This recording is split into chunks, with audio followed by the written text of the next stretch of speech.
سے حسد ہو گیا ہے؟ کسی کا حسد نہ کیجیے۔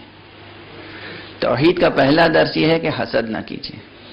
معلوم ہے مسلمانوں میں 73 فرقے کیوں ہوئے؟ 73 فرقے بھی اسی لیے ہوئے حسد کی بنیاد پر۔ اب میں شعر تو پڑھوں گا نہیں، ابھی افطار ہوا نہیں ہے۔ محمد اور آل محمد علیہ الصلاۃ والسلام کی مدح کے علاوہ ان کی مدح میں بے شک شعر پڑھا جا سکتا ہے، لیکن غزل کا شعر اور دوسری دنیاوی موضوعات پہ نظم منظومات، اس کو ظاہر مکروہ کہا ہے، حرام نہیں ہے، مکروہ ہے۔ مسئلے سے واقف ہیں، مکروہ ہے، نہیں پڑھنا چاہیے شعر۔ اصل اطلاق جب ہوا تھا شعر پڑھنے کی نفی جب کی گئی، مکروہ کہا گیا، تو وہ دوسرے قسم کے اشعار تھے۔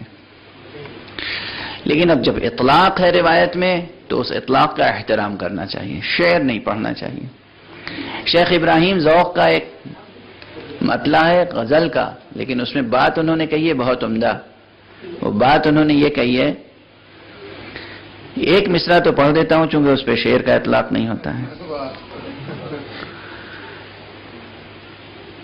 انہوں نے فرمایا ہے کہ ہفتاد و دو فریق حسد کے عدد سے ہیں۔ کہتے ہیں نا کہ مسلمان 72 فرقوں میں بٹے ہوئے ہیں۔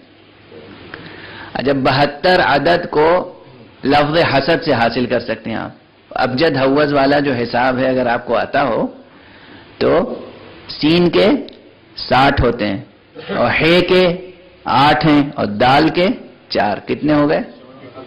72 ہو گئے نا۔ تو انہوں نے کہا ہے کہ مسلمانوں میں یہ 72 جو فریق ہیں یہ حسد کے عدد سے ہیں۔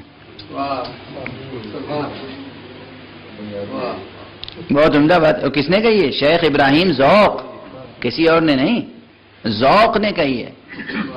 ذوق بہت بڑے استاد تھے اور ان کا مسلک اہل سنت والجماعت کا مسلک تھا۔ سنی حنفی تھے، محب اہل بیت۔ 2.5 مہینے غزل نہیں کہتے تھے اور نہ غزل پہ اصلاح دیتے تھے، سلام کہتے تھے۔ محرم اور سفر میں 2 مہینے 8 دن شیخ ابراہیم ذوق، اور دربار میں بہادر شاہ ظفر بھی شاعر تھے، مگر وہ ہر سال محرم میں سلام کہتے تھے، غزل نہیں کہتے تھے۔ یہ اس لیے ذکر کر رہا ہوں کہ ہماری گفتگو میں بہت سے لوگ سنتے ہیں، شاعر بھی سنتے ہیں، تو انہیں معلوم رہے کہ اردو شاعروں کی تہذیب کیا رہی ہے۔ اردو شاعری کی تہذیب میں روز اول سے محبت اہل بیت و احترام محمد و آل محمد داخل رہا ہے۔